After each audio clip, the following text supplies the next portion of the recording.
আসসালামু আলাইকুম দর্শক, চলে আসলাম নতুন আরেকটি ভিডিও নিয়ে। গত পরশু দিন দর্শক আমি আপনাদের মাঝে খুবই সুন্দর একটি ভিডিও দিয়েছিলাম এবং সেই ভিডিওটা অনেক বেশি সাড়া পড়েছে। মাঝখানে হয়তো এক দুই দিন গ্যাপ গিয়েছে, বাট আবারও রেগুলার হওয়ার চেষ্টা করছি। আগামীকাল ঈদুল আজহা, অবশ্যই ঈদের আগাম বার্তা, আগাম শুভেচ্ছা সবাইকে জানাচ্ছি। ঈদ মোবারক। হয়তো আগামীকাল ভিডিও দিতেও পারি ঈদের দিন, হয়তো ভালো কোনো ভিডিও দিব। আর যদি দিতে না পারি অবশ্যই ঈদের পরের দিন আপনারা পোস্ট ঈদ একটা ভিডিও অবশ্যই পাবেন। বাট দর্শক, যেহেতু আগামীকাল ঈদ, সবার মনের মধ্যেই একটা ঈদের আমেজ কাজ করছে, আনন্দ ফুর্তি কাজ করছে, এবং আগামীকাল যেহেতু আমাদের ঈদুল আজহা, সো অবশ্যই হয়তো এতক্ষণে আমাদের সবারই হয়তো কোরবানির পশুটাও কেনা শেষ।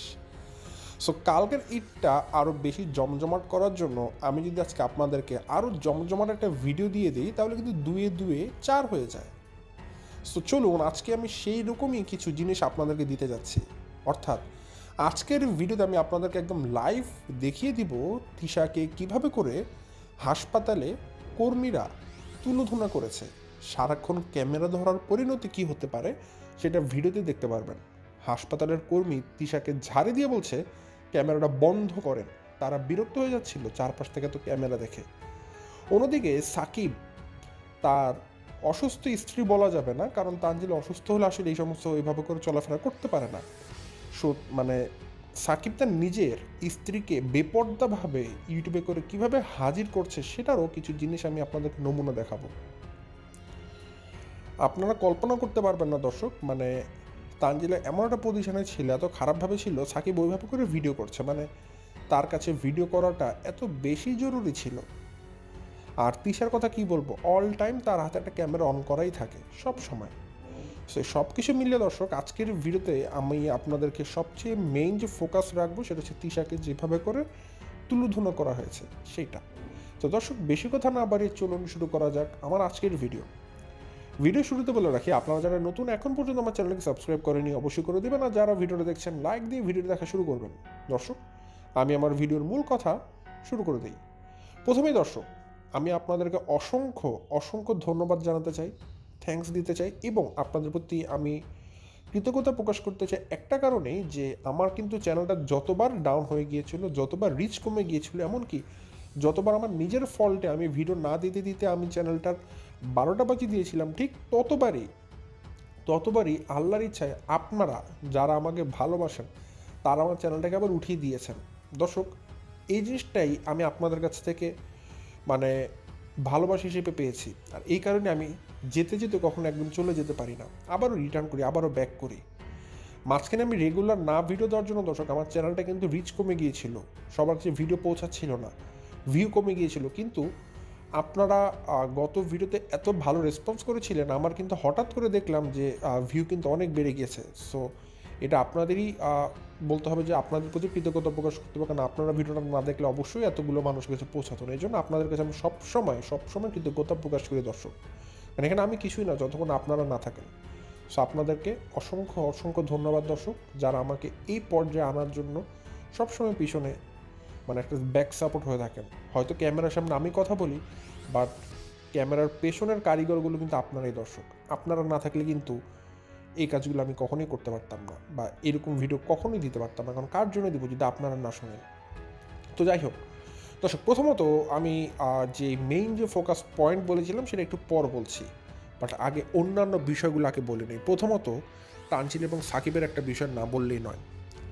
তানজিলা অসুস্থ, তানজিলার সি সেকশন হয়েছে, সিজারিয়ান সেকশন, এবং আপনারা জানেন সিজারিয়ান সেকশন হওয়ার পর মোটামুটি 24 থেকে 48 ঘন্টা তাকে পোস্ট অপে রেখে তাকে একটা ভালো অবজারভেশন করে তারপরে তাকে হয়তো 48 ঘন্টা পর ডিসচার্জ দিয়ে দেওয়া হয়, কখনো বা 72 ঘন্টা পরে একটা রোগীর সিচুয়েশন ভেদে যে তার অবস্থাটা কি সেটা ভেদে তাকে ডিসচার্জ দেওয়ার ব্যবস্থা করা হয়। তো সে যাই হোক, তানজিলার যেহেতু সি সেকশন করা হয়েছে, তানজিলার শরীরটা 8-10টা মানুষের যেভাবে খারাপ থাকে তার ওই রকমই খারাপ ছিল। তো একটা জিনিস আপনারা সবাই জানেন, এই যে অবস্টেট্রিক্স যে সেকশনটা থাকে হাসপাতালে যেখানে বাচ্চা ডেলিভার করা হয়, সেইখানে যে মারা থাকেন, যে মায়েরা সন্তান জন্ম দিয়ে তাদের বাচ্চা কোলে নিয়ে থাকেন, তারা কিন্তু সেখানে চাইলেও তাদের পর্দা মেনটেন করতে পারেন না। কেন পারেন না? তারা তাদের সন্তানকে দুধ খাওয়ান, তারা তাদের সন্তানকে কাছে বুকে টেনে ধরে রাখেন, কোলে নিয়ে রাখেন, আবার তারা নিজেরও অসুস্থ থাকেন, তাদের পেটে ব্যান্ডেজ করা থাকে, আবার তাদের শারীরিক বিভিন্ন সমস্যার জন্য কিন্তু তারা মানে মেন কথা মোটের উপর যে কথাটা দর্শক, তারা পর্দা করতে পারেন না সহজে, কারণ কি তাদের ফিজিক্যাল কন্ডিশনের জন্য। তো ওই অবস্থাতে কিন্তু পুরুষ মানুষকে ওই সমস্ত জায়গা থেকে যেতে বিরত রাখা হয়, কারণ কি সেটা যদি পুরোটাই মহিলাদের একটা সেকশন, সেখানে মহিলা মানুষদের জন্যই এন্ট্রিটা অ্যালাউ করা হয়, আর সর্বোচ্চ হাজব্যান্ড গেলে যদি যায় এ পর্যন্তই। তো এখন এই যে দেখুন এতটা পর্দা করে রাখা হয় মহিলাদেরকে, এতটা আর বাধা দিয়ে কেন? কারণ কি যাতে মহিলাদের পর্দা নষ্ট না হয়। কিন্তু সাকিবকে দেখলাম, তানজিলা অসুস্থ, তানজিলার পায়জামা রানের উপরে অর্ধেক উঠে গেছে, অর্ধ উলঙ্গ হয়ে গেছে পা, বিছানার উপরে চ্যাগায় শুয়ে আছে, ঠিক আছে, পেটটাকে জাগিয়ে রেখেছে। এবং আপনারা জানেন একটা মা সন্তান জন্ম দেওয়ার পর তার শারীরিক গঠনের অনেক পরিবর্তন হয়, তো চাইলেও সেই পরিবর্তনগুলো ঢেকে রাখা যায় না, ঠিক আছে, এবং শরীর অসুস্থতার জন্য সেগুলো চাইলেও মেনটেন করা যায় না। তো সাকিব তার সেই অসুস্থ বউকে ওইভাবে করেই অর্ধ উলঙ্গ অবস্থাতে ভিডিও করছে এবং কথা বলছে, এবং সাকিবের কিছু মনে হচ্ছে না। সো এগুলো দিয়ে কিন্তু একটা জিনিস স্পষ্টভাবে প্রমাণ করা যায় দর্শক, তাদের কাছে তানজিলা কিছু না, তাদের কাছে টাকাটাই বড় কিছু।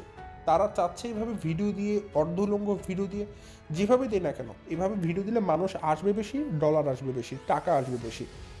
একটা 30 সেকেন্ডের রিলস মানে তো আমার ডলার। সো আমি উলঙ্গ করে দিলে আরও বেশি ভিউ হবে, আরও বেশি ডলার আসবে।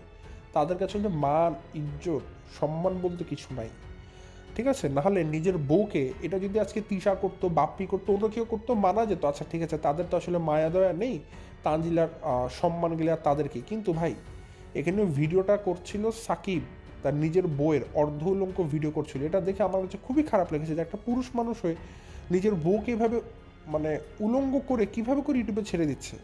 লজ্জা কি লাগছিল না সাকিবের? লজ্জা যেতে বেশিও, সাকিবের কি একটু দুঃখ লাগছিল না যে আমি আমার বইয়ের এরকম অবস্থা, এরকম অর্ধুলঙ্গ অবস্থা ইউটিউবে ছেড়ে দিচ্ছি, এতগুলো মানুষকে দেখাচ্ছি, আসলে এতগুলো পরপুরুষ দেখবে, চোখের যে না হবে, আমার বইয়ের কি আসলে সম্মান থাকবে? এগুলো মনে করেনি, মনে করেছে কি ডলার আসবে। বোঝা যাচ্ছে যে সাকিবের মোটিভটা কী, তার উদ্দেশ্যটা কী। আমি তো শুধু দেখলাম সাকিব বাবা হয়েছে, একটা বাবার সবচেয়ে বড় বিশেষ গুণ থাকে যে পরিবারের নিরাপত্তা দেওয়া, কিন্তু সাকিবের মধ্যে আমি এরকম কোনো গুণাবলী দেখতে পাচ্ছি না। আমার কেন যেন এরকম মনে হচ্ছে যে সাকিব আসলে সন্তানটা নিয়েছে শুধুমাত্র তানজিলাকে আটকানোর জন্য, আর তানজিলার সন্তানটা নিয়েছে তার নামের আগে থেকে বন্ধা বা বন্ধাত্ব ট্যাগটা দূর করার জন্য। এখন এর মানে কি এটা তানজিলাকে সবাই বন্ধা বলে বকাঝকা করতো না, এমনটা না। বর্তমানের জেনারেশনে একটা সমস্যা আছে দর্শক, এটা আমরা সবাই জানি। বর্তমানের জেনারেশন যেটা হয়েছে, আমাদের যুগ পরিবর্তনের সাথে সাথে আমরা অনেক বেশি নগরায়ন, শিল্পায়নের মধ্যে ঝুঁকেছি, কিন্তু একটা মডার্ন সিভিলাইজেশন যেটাকে বলা হয়, আমাদের ওয়ার্ল্ড কিন্তু বর্তমানে সে প্রযুক্তির আধুনিক ছোঁয়াতে এসে ঠিক সেভাবেই যে ইন্ডাস্ট্রিয়ালাইজেশন যেভাবে করে হচ্ছে, এতে করে আমাদের টক্সিক যে এনভায়রনমেন্ট সেটা কিন্তু আমাদের বাতাসের মধ্যে ছড়িয়ে আছে পুরোটাই। তো এতে করে যেটা হয়, আমাদের মহিলা বলেন, পুরুষ বলেন, তাদের প্রত্যেকটা মানুষের একটা ইনফার্টিলিটি খুব ভালোভাবে ডেভেলপ করছে এখন প্রত্যেকটা মানুষের ভেতরে। আগে আমাদের মা, খালা, নানা নানিদের যুগে কিন্তু এত বেশি ইনফার্টাইল পেশেন্ট ছিল না, কিন্তু বর্তমানে 2025 সালে আপনারা যদি হসপিটালগুলোতে যান, একটু ভিজিট মেরে আসেন, দেখবেন প্রচুর পরিমাণে ইনফার্টাইল পেশেন্ট আসে, যারা তাদের কনসেপশনের জন্য অনেক প্রবলেমে ভুগতে থাকেন। এটা ফেসবুকে আপনারা বিভিন্ন গ্রুপে দেখতে পারবেন। এত মানুষ কিন্তু আগে ছিল না, কিন্তু এখন কেন এত হচ্ছে? কারণ আমাদের ফুড হ্যাবিট। আগে দেখুন আমরা কি করতাম, আমার মনে আছে আমার ছোটোকালের ঘটনা, ঘুরতে যাওয়া মানেই ছোটোকালে বিভিন্ন পার্কে ঘুরতে চলে যেতাম, শিশু পার্কে চলে যেতাম, বা বিভিন্ন চিড়িয়াখানাতে যেতাম, এগুলো ঘোরার জায়গা ছিল। ঘোরার জায়গা মানে এগুলো ছিল, গিয়ে স্লিপার চলতাম, দোলনা চড়তাম, এগুলোই ছিল ঘোরার জায়গা। বাট এখন বর্তমানে 2025 সালে এসে মানে মডার্ন সিভিলাইজেশন যেহেতু হয়েছে, এখন ঘুরতে যাওয়া মানে কি জানেন? এখন ঘুরতে যাওয়া মানে বন্ধুদের সাথে যদি কথা বলি চল ঘুরতে যাই, ধপাস করে রাস্তায় একটা রেস্টুরেন্ট হোক, একটা মুদির দোকানে হোক, একটা টঙের দোকান হোক, মানে যেখানে মোট কথা একটা জাঙ্ক ফুডের, একটা ফাস্ট ফুডের স্টল থাকবে, সেখানেই ঘুরতে যাওয়া বলা হয়। এখনকার মডার্ন সিভিলাইজেশনে ঘুরতে যাওয়া মানে হচ্ছে কি রেস্টুরেন্টে খেতে যাওয়া, নট কোনো জায়গায় একটা শান্ত শিষ্ট পরিবেশে বসে আড্ডা দেওয়া, এটাকে ঘুরতে যাওয়া বলা হয় না। বর্তমানে ঘুরতে যাওয়া মানেই আরেকটা নাম হচ্ছে খাইতে যাওয়া, সোজা কথা, ঠিক আছে, মানে ফাস্ট ফুড খাওয়া, জাঙ্ক ফুড খাওয়া, এগুলো খেতে যাওয়া, এটাকে খেতে যাওয়াকেই আমরা সবাই ঘোরা মনে করি। আপনারা বলুন তো, ঘুরতে যাওয়া মানে আপনারা কোনোদিন আসলে ঘুরতে গিয়েছেন কিনা? ঘুরতে গিয়েছেন মানে আপনারা কোনো না কোনো রেস্টুরেন্টে গিয়েছেন। সো স্বভাবতই এই সমস্ত কারণে কিন্তু অনেকগুলো কারণের কিছু ট্রিগার ফ্যাক্টরের কারণে কিন্তু একটা ইনফার্টাইল যে পেশেন্ট এদের সংখ্যাটা বেড়ে যাচ্ছে। তো আচ্ছা, আমি যে কোন জায়গা থেকে কোন জায়গায় গিয়েছি তো আমার নিজেরও মনে পড়ছে না, কোথা থেকে কোথায় চলে গেলাম আসলে। আচ্ছা যাক, যেখানে বলছিলাম ইনফার্টিলিটির কথাটা, তো তানজিলার ক্ষেত্রে যেটা হয়েছে, সাকিব তো তানজিলার সাথে এই বাচ্চাটা নিয়েছে তানজিলাকে আটকানোর জন্য, যেন তানজিলা কোনোভাবে তার সংসার ভেঙে না যায়। কারণ আপনারা বর্তমানে তানজিলার বিভিন্ন কথাবার্তা আচরণবিধি ফলো করলে দেখবেন তানজিলা কিন্তু সংসারে মন নেই। আর তানজিলা বাচ্চাটা কেন নিয়েছে, এই যে এতক্ষণ যে গল্পটা বললাম ইনফার্টিলিটির, এই কারণে। কারণ তানজিলা জানে বয়সের সাথে সাথে এখন বর্তমান বাজারে বা বর্তমান সমাজে কিন্তু ইনফার্টিলিটি অনেক হারে বেড়ে যাচ্ছে।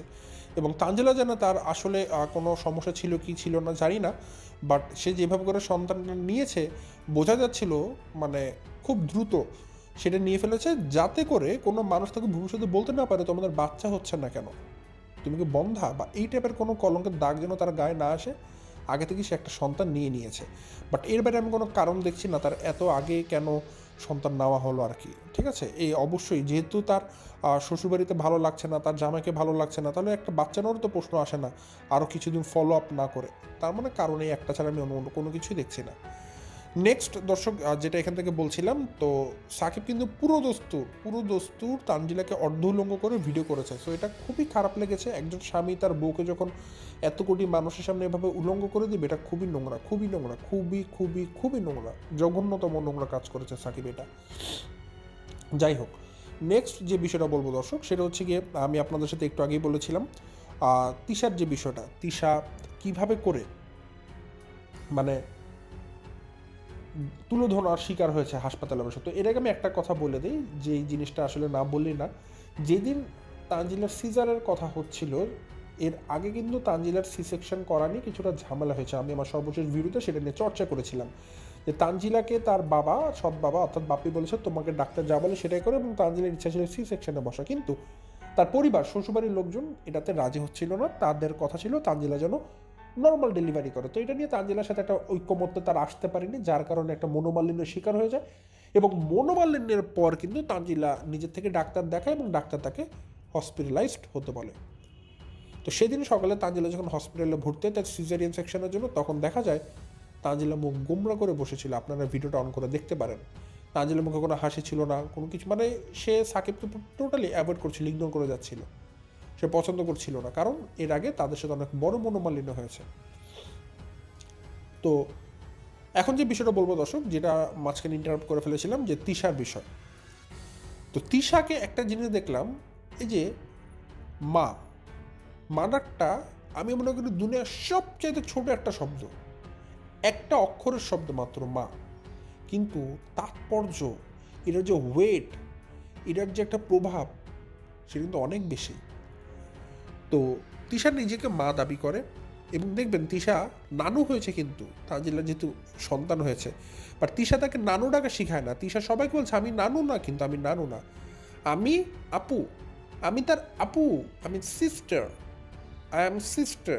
মানে তিশা নিজেকে আপু দাবি করছে, তিশাকে নানু বলা যাবে না, তাকে নানু বললে খেপে উঠে। ভাই আমি তো আপনাকে নানিই বলবো, আপনি আমাদের জাতীয় নানি, তিশা নানি, আমাদের নানু যান, আমাদের নানু বুড়ি। ঠিক আছে, সো যে যত সুন্দর উপাধি পারেন তিশাকে নানুযুক্ত, সে নানুযুক্ত উপাধিটা আজকে আমার কমেন্ট সেকশনে অবশ্যই দিয়ে যাবেন। তিশা একটু পড়লে আশা করি অনেক বেশি মজা পাবে। তো যাই হোক, তিশার ক্ষেত্রে যেটা বলছিলাম দর্শক, তিশা অল টাইম একটা ক্যামেরা অন করে বসেছিল, যে জায়গায় একটা মা তার সন্তান দেখবেন অপারেশন থিয়েটারে যাচ্ছে, তার এখন ওটি হবে, সি সেকশন হবে। সি সেকশন কিন্তু প্রেগনেন্সি ইটসেলফ, মানে আপনারা যদি খেয়াল করে দেখেন দর্শক, আমাদের কিন্তু লাইফে অনেক কিছু থাকে, হাই রিস্ক জিনিস থাকে, যেগুলো ডাক্তাররা মানা করে। যেমন ধরেন কেউ একজন যদি হার্টের পেশেন্ট থাকে, তাকে ডাক্তাররা বলে আপনি যদি সিগারেট খান, আপনি যদি রেড মিট খান, এটা আপনার জন্য হাই রিস্ক হয়ে যাবে, সেগুলো খাওয়া যাবে না, এগুলোকে অ্যাভয়েড করতে বলে, ইগনোর করতে বলে। সেম একইভাবে এই যে pregnancy, itself a high risk factor দর্শক, একটা প্রেগনেন্সিটা কিন্তু, কারণ পুরো প্রেগনেন্সির মধ্যে কিন্তু একটা নারীর বিভিন্ন রকম কমপ্লিকেশন ডেভেলপ করতে পারে, আপনারা যদি ফার্স্ট টু লাস্ট খেয়াল করে দেখেন। তো প্রেগনেন্সি নিজেই কিন্তু একটা রিস্ক ফ্যাক্টর। তো সেই ক্ষেত্রে একটা মা সে ওটিতে গেল মানে যে সন্তান জন্ম দিয়ে বের হয়ে আসবে সুস্থ মতো, এমনটা না। কিন্তু অসংখ্য মা আছে যারা সেই ওটি টেবিলে বসে কিন্তু তাদের শেষ নিঃশ্বাস ছেড়ে দিয়ে আসে। সো ততক্ষণ পর্যন্ত শিওর হওয়া যায় না যতক্ষণ না মা সুস্থ হয়ে হসপিটাল থেকে বের হয়। ঠিক আছে? তো তিশা কীরকম মা আমি জানি না, তার মেয়ে ওটিতে ঢুকছে আর সে ক্যামেরা অন করে ভিডিও করছে, তার ক্যামেরা অফই হয় না, সারাক্ষণ ক্যামেরাতে একটা ফ্ল্যাশ জ্বলতে থাকে, অল টাইম তার ক্যামেরা অন করা থাকে হাতে, যে সব কিছু সে ভিডিও করবে। কিন্তু ভাই এরকম অবস্থা মাদেরকে আমি এরকম দেখিনি। মাদেরকে দেখেছি জায়নামাজ বিষয় হয় দোয়া করতে, একটা তাসবি গুনতে বা আল্লাহর কাছে জিকির আজগার করতে, এরকম কখনো দেখিনি যে নিজের মেয়ে এরকম মোটিতে ঢুকেছে আর বসে বসে ভিডিও করছে, এরকম কোথাও দেখিনি, যেটা তিশার মধ্যে দেখেছি। সো যখন তানজিলাকে ওটিতে ঢুকানো হয়েছিল তখন কিন্তু সাকিব থেকে শুরু করে প্রত্যেকটা মানুষ ভিডিও করছিল, তিশাও ভিডিও করছিল যে ওটিতে ঢুকাচ্ছে, ওটির ভিডিও। তো ওই অবস্থায় ওখানে যে আশপাশে যারা স্টাফরা ছিল, ডক্টরের স্টাফ বা কর্মীরা যে ছিল হসপিটালে, তারা সবগুলো অবজার্ভ করছিল, খুব ভালোভাবে নিখুঁতভাবে পর্যবেক্ষণ করছিল।